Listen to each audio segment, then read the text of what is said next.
Еврейлер мойындаған қазақтың майы бар екенін білесіз бе? Біз өзіміз шетелдің химиялық дәрмектеріне үйір болып жүрсек, еврейлер біздің қазақтың майын ем үшін қолданады достар. Мына екі түрлі май біздің ата-бабамыздан, яғни ежелден бері келе жатқан емнің түрі. Біріншісі қасқырдың майы. Бұл мынау бронхит, бронхиалды астма, туберкулез сынды өкпе ауруларын емдеуде, яғни өкпе ауруын уақытша басып қоймайды достар.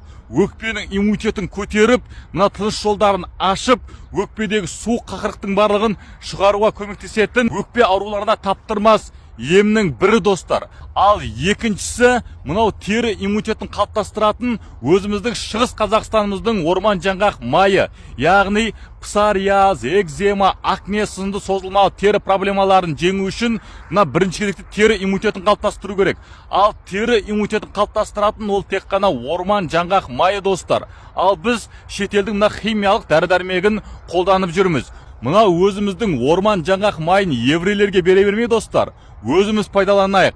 Егер сізде псориаз, экзема, акне сынды созылмалы тері проблемалары болса, бетіңізде безеу бөртпелеріңіз болса, мынау өзіміздің қазақтың жігіттері жасап отырған орман жаңғақ майы қосылған жақпа майды алып жағып көріңіз.